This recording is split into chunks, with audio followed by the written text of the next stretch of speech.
California, Shayon Furrow.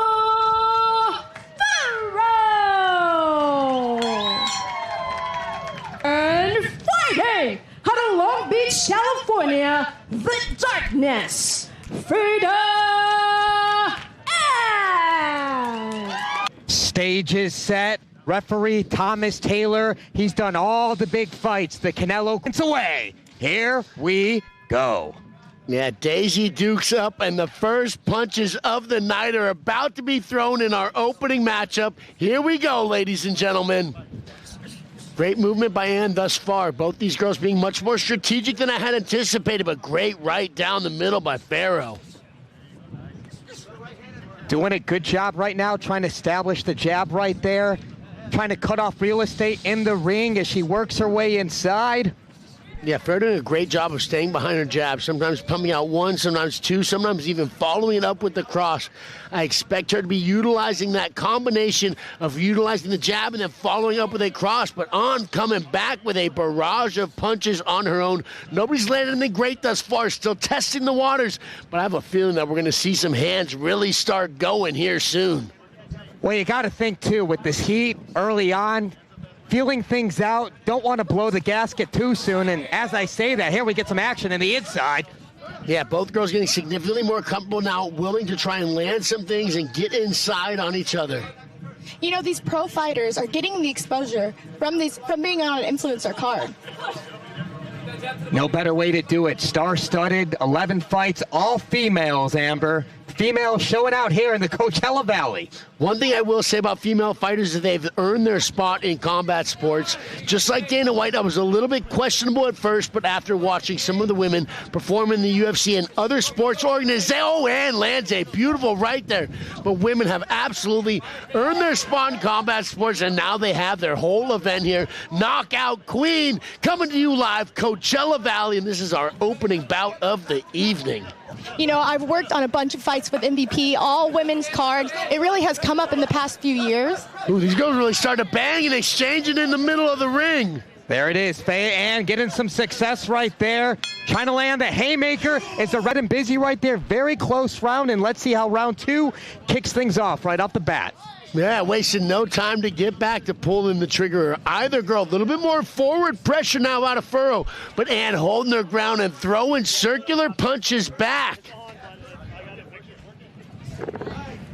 Ann leaves her chin a little bit high as she goes an inch in right there. Does a good job with that head movement initially, but I think her chin was just a little too high for the schmo's liking. You know, that was exactly what I was going to say. That's a great job of keeping your head off of that center line, but I agree, chin being a little high. I'd also like to see her utilize circular punches over the top as she bobs her head off that center line, because Furrow's been doing a great job with her jab and her cross in the first round.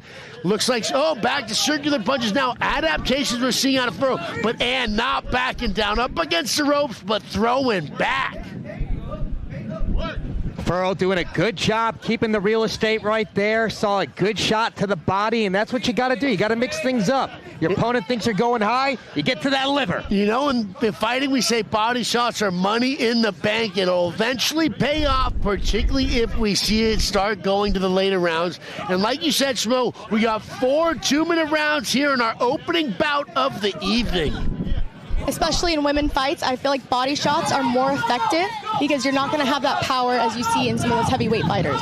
Ooh, Ann really coming back, starting to land some shots of her own, trying to turn the momentum in her favor.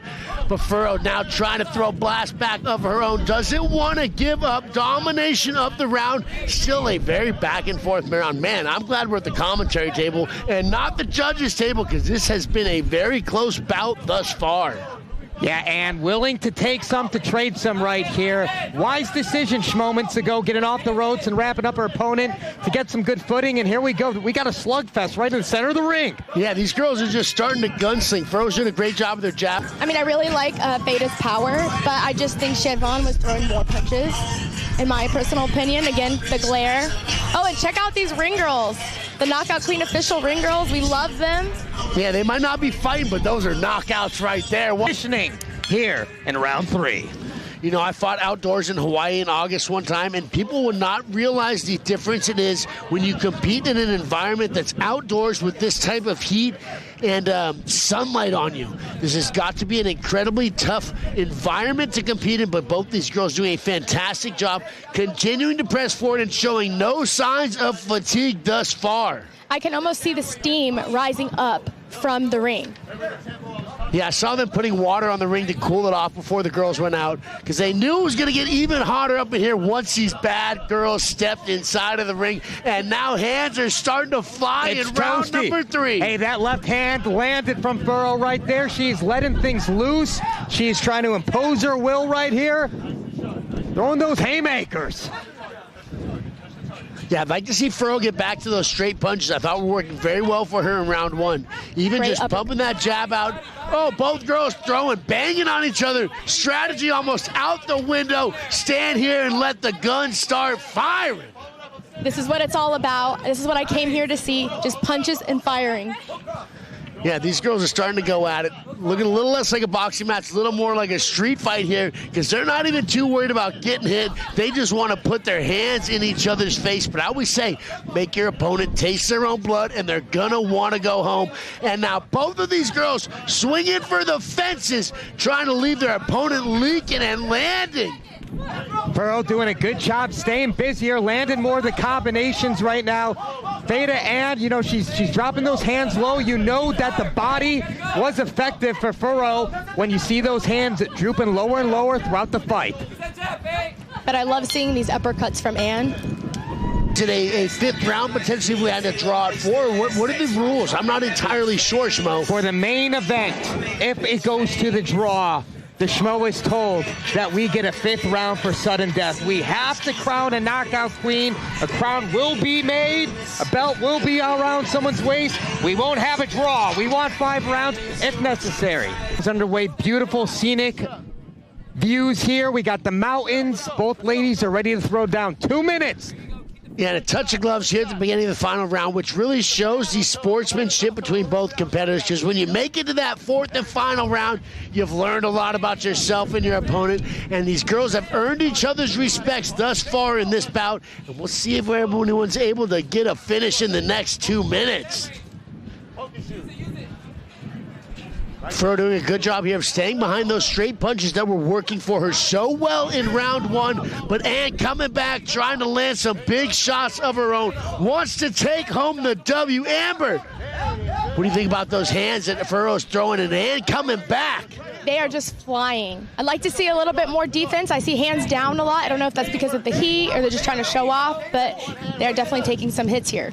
And Bulletproof, what do you think was going on in the corners from the coaching of both these sides? What they tell these fighters in this 4th and final round? You know, I honestly think the last round of a fight is typically who wants it more. Come on, get up off of the stool, come out here and impose your will.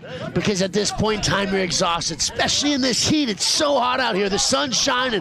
Girls have been throwing bombs at each other. How bad do you want it? And both these girls are coming out and fighting in this 4th and final round like they want to take home the W. Can see Fayeda Ann trying to walk forward through some of these shots. Chin's just a little high, Amber. We got 30 seconds left of this thing. Yeah, this absolute slugfest, almost nonstop thus far in our 4th and final round. Girls going back and forth, and I wouldn't say anyone's necessarily gotten the better of it. Ann's coming forward, Furrow's coming forward. Both girls are landing, and we got 15 seconds left. What more can you ask for from 2 bombshells and leaving it all inside of the ring, and that's the end. Ladies and gentlemen, after 4 rounds of boxing, we go to the judges' scorecards. All 3 judges scored this bout 40-36 for your winner by unanimous decision. And still undefeated, Siobhan Mambo Furrow. Siobhan